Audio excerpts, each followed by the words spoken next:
तो power point के अंदर हम लोगों ने प्रीवियसली ट्रांजिशन और एनिमेशन टैब कवर अप कर ली थी। ठीक है, so today we are going to learn remaining tabs, जिसमें सबसे पहले हमारे पास आ जाती है slide show tab. Slide show tab के अंदर आपके पास ऑलमोस्ट वही टूल्स हैं जो आपको डायरेक्टली भी स्क्रीन के ऊपर नजर आते हैं। For example, if you want to go to slide show, तो आपके पास बॉटम के अंदर यहाँ पे भी स्क्रीन के अंदर स्लाइड शो का बटन मौजूद है, और इसके अलावा टॉप के ऊपर भी आपके पास स्लाइड शो का जो है कि फ्रॉम बिगिनिंग अगर आप स्लाइड शो करवाना चाहते हैं तो उसका बटन भी मौजूद है। But other than that there are few more option है। वो क्या है उनको हम देख लेते हैं। फ्रॉम बिगिनिंग यहाँ पे हमारे पास स्टार्ट स्लाइड शो का एक पहला ग्रुप आपको नजर आएगा। अगर आप स्लाइड शो शुरू करवाना चाहते हैं, शो करवाना चाहते हैं फ्रॉम बिगिनिंग यानी फर्स्ट स्लाइड से, right now we are on slide number 19, तो अगर हम इसको क्लिक करेंगे तो आपकी प्रेजेंटेशन हमेशा फर्स्ट से ही स्टार्ट होगी, फर्स्ट स्लाइड से स्टार्ट होगी।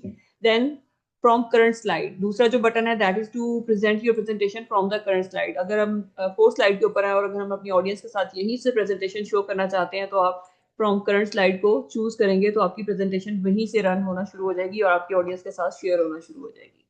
Then there is one more option to custom slide show. Custom slide show का जो ऑप्शन है ये बहुत एक यूजफुल ऑप्शन है। इसमें हम अगर हम देखें तो इसमें हमारे पास ऑप्शन है कि हम कौन कौन सी स्लाइड्स, अगर हमारे पास मल्टीपल स्लाइड्स हैं, हंड्रेड्स ऑफ स्लाइड्स हैं, लेकिन हम अपनी ऑडियंस के साथ उसमें से चंद स्लाइड शो करवाना चाहते हैं, यानी हमने डिफरेंट सेक्शंस बनाए हुए हैं, हर सेक्शन में से हम एक दो तीन चार स्लाइड्स मैक्सिमम शो करवाना चाहते हैं, 100 की 100 स्लाइड्स रिप्रेजेंट नहीं करना चाहते, तो उस केस में हम कस्टम स्लाइड शो को यूज कर सकते हैं। कस्टम स्लाइड शो को जब हम क्लिक करते हैं तो एक छोटी सी विंडो ओपन होती है, जिसमें हम ऑप्शन न्यू के ऊपर क्लिक करेंगे तो यहाँ पे एक फर्दर विंडो ओपन होगी, जिसमें हमें वो पूछ रहा है कि आप कौन कौन सी स्लाइड शो करवाना चाहते हैं। राइट नाउ मेरी प्रेजेंटेशन के अंदर 21 स्लाइड्स हैं, ठीक है।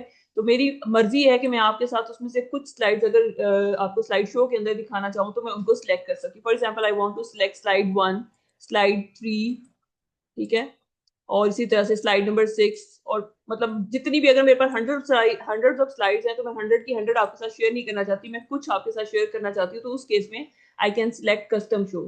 ठीक है, जो स्लाइड मैं शेयर करना चाहती हूँ मैं उनको यहाँ से क्लिक करूंगी और यहाँ से ऐड का बटन प्रेस करूंगी तो ऑटोमेटिकली मेरा एक नया स्लाइड शो मोड प्रिपेयर हो जाएगा, और उसको मैं ओके करूंगी तो अब मेरे पास वो एक कस्टम शो प्रिपेयर हो गया। Now I will click on show, तो मेरे पास सिर्फ वही स्लाइड्स यहाँ पे शो होंगी जो मैंने सिलेक्ट की।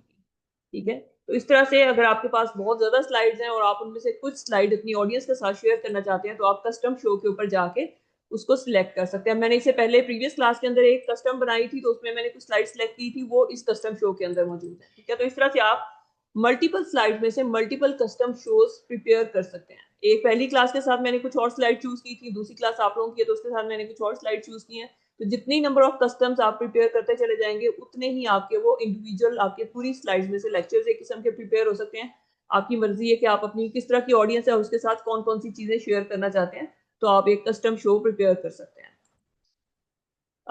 Then we have setup slide show.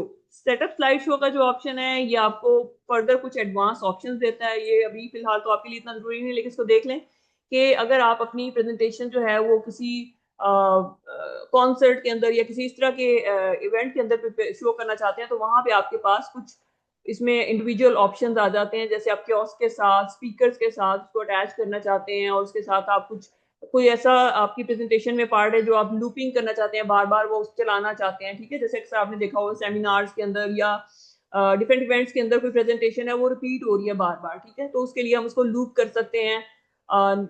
Different इसके अंदर ऑप्शंस हैं, एनिमेशन के बगैर भी आप उसको चला सकते हैं। अगर आपकी प्रेजेंटेशन के अंदर आपने एनिमेशन ऐड की हुई आप उसको कर सकते हैं। ठीक है, तो इस तरह से इसके अंदर कुछ एडवांस्ड ऑप्शंस हैं, तो उनको आप अपनी चॉइस के हिसाब से सिलेक्ट कर सकते हैं। Then you can also hide the slides. अगर आपकी प्रेजेंटेशन में बहुत सी स्लाइड्स हैं लेकिन आप वो सारी अपनी ऑडियंस के साथ शेयर नहीं करना चाहते, तो आप उनमें से स्लाइड्स को हाइड कर सकते हैं।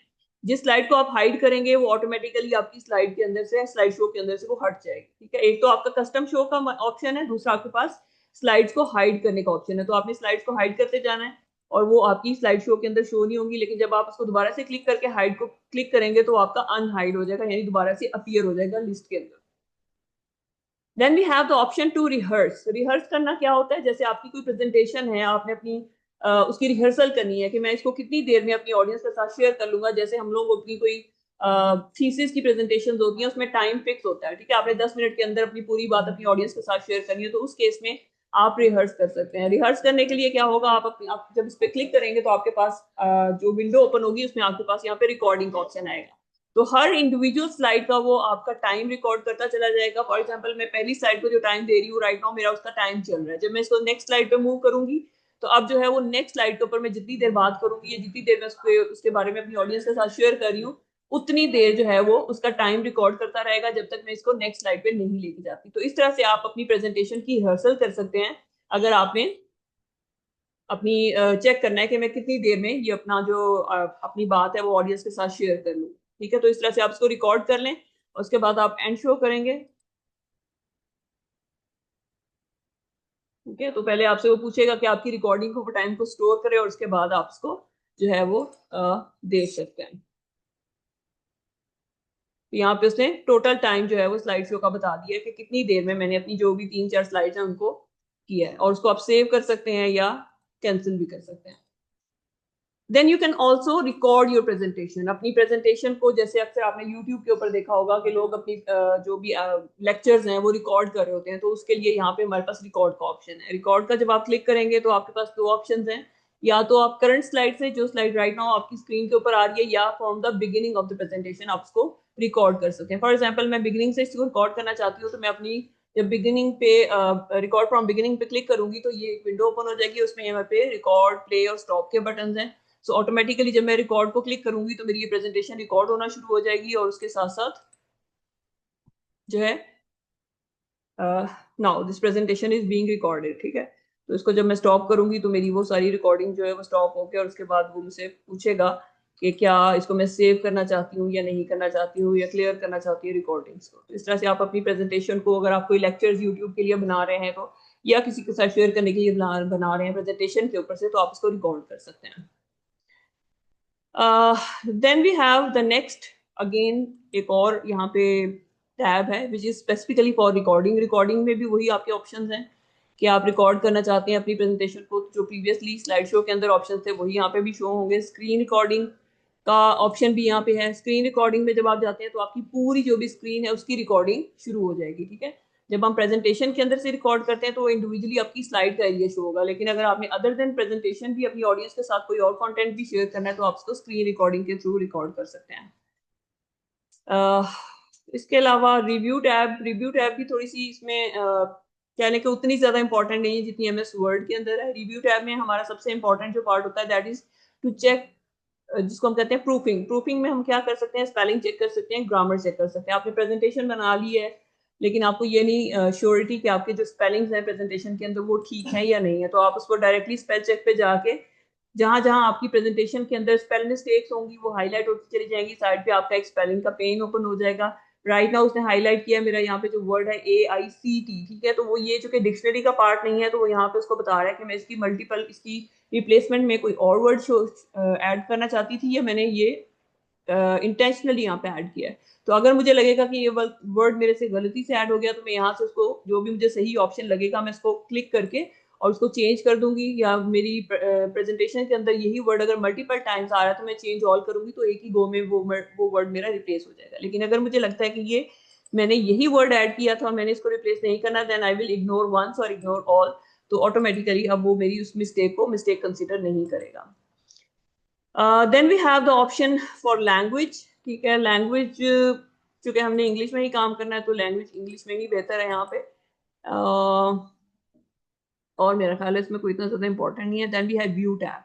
व्यू टैब के भी कुछ बटन जो है वो हमने ऑलरेडी डिस्कस किए हुए हैं। नॉर्मल व्यू क्या था, नॉर्मल व्यू वो होता है जिसमें हम स्लाइड प्रिपेयर करते हैं। ये प्रेजेंटेशन के व्यूज हैं। ठीक है, जिस तरह से मैंने आपको यहाँ से बताए थे बॉटम के ऊपर जब हमने इसके इंटरफेस को डिस्कस किया था, ये नॉर्मल व्यू था, स्लाइड सॉर्टर व्यू था, प्रिंट आपका स्टेट रीडिंग व्यू था, और उसके बाद स्लाइड शो था। तो यहाँ पे भी आपके कुछ व्यूज हैं। नॉर्मल व्यू में यही वाला व्यू आपको नजर आएगा जिसमें आपके पास स्लाइड एरिया भी होगा और यहाँ पे आपके पास मल्टीपल स्लाइड्स की पेन भी आ रही होगी। आउटलाइन व्यू जो है उसमें आपके पास जो स्लाइड्स हैं वो उनके टाइटल्स जो है वो यहाँ पे शो हो रहे होंगे। जिस तरह से बुक के अंदर आपको चैप्टर शो हो रहे होते हैं उस तरह से यहाँ पे एक स्लाइड्स की आउटलाइन बन जाएगी और यहाँ से आपको पता चल जाएगा कि मेरी स्लाइड के कंटेंट क्या क्या हैं, और उसके चैप्टर, जिस तरह से चैप्टर और उसके सेक्शन शो हो रहे होते हैं बुक के अंदर, उस तरह से उसकी आउटलाइन शो हो जाएगी, बजाय इसके कि वो प्रेजेंटेशन की छोटी छोटी टैब्स शो हो रही हो। स्लाइड सॉर्टर व्यू वही है जो हमने यहाँ पे बॉटम के अंदर देखा था कि अगर हमने स्लाइड्स को मैनेज करना है, रीअरेंज करना है, तो हम स्लाइड सॉर्टर व्यू की मदद से उनको रीअरेंज कर सकते हैं। नोट्स पेज व्यू में हमारे पास जिस तरह से हम प्रिंट आउट ले रहे हो अपनी प्रेजेंटेशन का, या जैसे मैं आपको लेक्चर प्रोवाइड करती हूँ तो उसमें मेरे पास स्लाइड्स भी होती हैं, कुछ मैंने नोट्स भी ऐड किए होते हैं, या आप उसको स्टडी करना चाहते हैं स्लाइड्स को और नोट्स को एट द सेम टाइम, तो वहां पे हम नोट्स पेज वाला व्यू जो है इसको ओपन कर सकते हैं। इसको आप जूम करेंगे तो आपके पास स्लाइड और उसके जो नोट्स एरिया है वो क्लियरली नजर आना शुरू हो जाएगा। ठीक है, तो इसको प्रिंट करने के लिए भी और डायरेक्टली इसको रीड आउट करने के लिए भी एट द सेम टाइम अगर आप स्लाइड का कंटेंट और जो नोट्स हैं उनको रीड करना चाहते हैं तो हम नोट्स पेज व्यू देख सकते हैं। और उसके बाद हमारे पास रीडिंग व्यू है। रीडिंग व्यू में जब आप क्लिक करेंगे तो आपकी पूरी जो स्क्रीन है उसके ऊपर प्रेजेंट स्लाइड क्लियरली आपको शो होना शुरू हो जाएगी। So these are different views to show your presentation or to go through your presentation. Then we have some more views. Slide master view जो है ये आपको slides के different themes के साथ या उसकी arrangement के साथ आपको slide show करवाता है।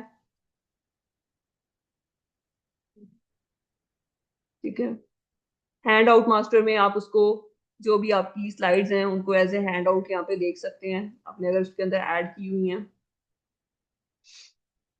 बट मोस्ट इंपॉर्टेंट यहाँ पे आपके पास यही व्यूज है। इसके बाद हमारे पास ये शो वाला सेक्शन इंपॉर्टेंट है। शो में क्या होता है, when we go to the view slide view tab, तो इसके अंदर हमारे पास ये जो शो वाला ग्रुप है ये बहुत इंपॉर्टेंट है। Right now you can see the rulers. यहाँ पे आप देख सकते हैं कि रूलर है, ग्रिड लाइन है और गाइड्स हैं। ये बहुत इंपॉर्टेंट होते हैं जब आप प्रेजेंटेशन बना रहे होते हैं। रूलर क्या होते हैं, जब आप रूलर पे क्लिक करते हैं तो आपके पास जिस तरह से पेज एमएस वर्ड के अंदर पेज के ऊपर और साइड पे रूलर शो हो रहा था, उसी तरह से यहाँ पे भी आपके पास रूलर जो है वो टॉप के ऊपर और साइड के ऊपर शो हो रहा होता है। अगर आपको ये देखना है कि आपका जो भी कंटेंट है स्लाइड का उसका साइज क्या है या वो कहाँ पे एग्जिस्ट कर रहा है आपकी स्लाइड के अंदर, तो आप यहाँ से देख सकते हैं कि ये रूलर आपका starting from this side to this side कितनी उसकी टोटल जो है वो लेंथ और विड्थ है वो आपको यहाँ से शो हो जाएगी। इसके बाद हमारे पास ग्रिड लाइंस का ऑप्शन है। ग्रिड लाइन बहुत इंपॉर्टेंट होती हैं अगर आप अपनी प्रेजेंटेशन के अंदर डिफरेंट ऑब्जेक्ट्स ऐड कर रहे हैं या पिक्चर्स वगैरह ऐड कर रहे हैं, तो उस केस में जब आपने उन पिक्चर्स को रीअरेंज करना होता है, आगे पीछे करना होता है, तो गाइड्स की मदद से आप देख सकते हैं कि इस पिक्चर के हिसाब से ये मेरी पिक्चर कितना आगे है या कितना पीछे है, क्या ये दोनों बराबर हैं या नहीं बराबर है। ठीक है, तो जब हम क्लिक करते हैं किसी पिक्चर के ऊपर उसकी आउटलाइन हमें क्लियर होना शुरू हो जाती है और उस आउटलाइन को हम कंपेयर कर सकते हैं दूसरे ऑब्जेक्ट की आउटलाइन के साथ।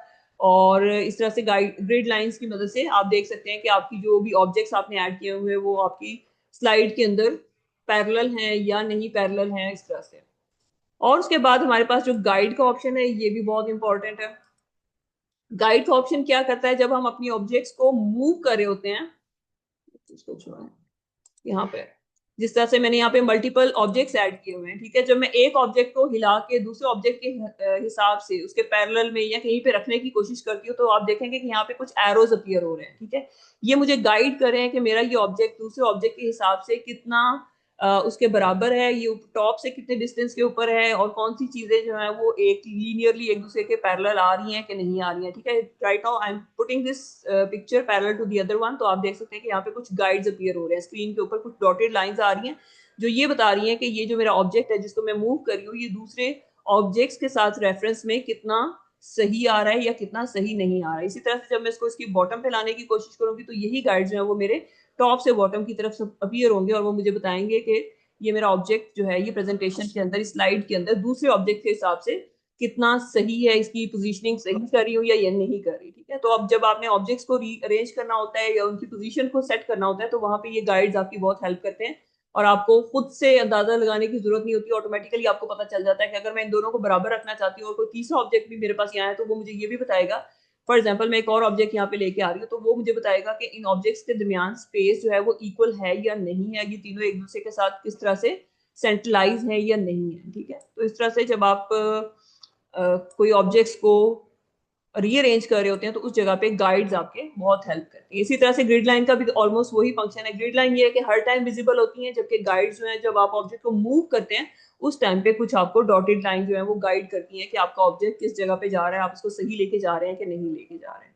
सो इनको विजिबल करना या इनविजिबल करना यानी इनको शो करवाना या शो ना करवाना आपकी अपनी मर्जी। आप गाइडलाइन शो करवा लें, आप ग्रिड लाइन शो करवा लें या इनको ना शो करवाएं, आपकी अपनी मर्जी के ऊपर है। उसके बाद we have the option to zoom. Zoom आप क्या करेंगे, आपकी जो स्क्रीन है right now it is fitting the window, जितनी विंडो अवेलेबल है उसके ऊपर ये फिट हुई हुई है, लेकिन अगर आप इसको जूम फर्दर करेंगे तो आपकी जो स्लाइड है वो फर्दर इंक्रीज होती चली जाएगी उसका साइज, और कुछ टाइम के बाद इसके कंटेंट जो है वो इस विंडो से बाहर आना शुरू हो जाएंगे। Then we have the option to fit to window. Fit to window वो इसका व्यू होता है जो कि टोटली जितनी अवेलेबल स्पेस है उसके अंदर मैक्सिमम अवेलेबल स्पेस को वो कवर कर रहा होता है।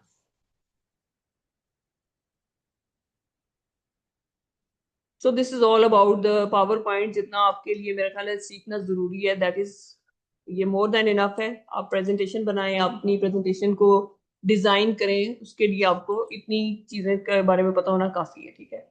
सो राइट नाउ आपकी जो सबसे इंपॉर्टेंट इसके अंदर टैब्स हैं, ऑल दो ये व्यू हो गया, रिव्यू हो गया या स्लाइड शो है, ये भी इंपॉर्टेंट है, लेकिन प्रेजेंटेशन को बनाते हुए सबसे इंपॉर्टेंट आपकी जो स्लाइड्स हैं those are home, insert, design, transition and animation tab. इनके ऊपर आपकी बहुत अच्छी ग्रिप होनी चाहिए। होम टैब आप लोग एमएस वर्ड के अंदर भी अप्लाई कर चुके हैं। इंसर्ट टैब का आपको अच्छी तरह पता होना चाहिए कि पावर पॉइंट के अंदर आप कैसे ऑब्जेक्ट्स इंसर्ट कर सकते हैं, क्या क्या इंसर्ट कर सकते हैं। डिजाइन का अच्छी तरह पता होना चाहिए कि आपने अपनी प्रेजेंटेशन का बैकग्राउंड किस तरह से सेट करना है, उसकी डिजाइनिंग किस तरह से करनी है। ट्रांजिशन टैब बहुत इंपॉर्टेंट है, ये आपकी प्रेजेंटेशन को बहुत अट्रैक्टिव बनाती है। और उसके बाद एनिमेशन टैब, ठीक है, इनकी आपकी बहुत अच्छी प्रैक्टिस होनी चाहिए। अभी आप जो है ये जो मैंने आपको 3-4 टैब्स अभी बताई हैं, इनको थोड़ा सा प्रैक्टिस करें 10-15 मिनट के लिए।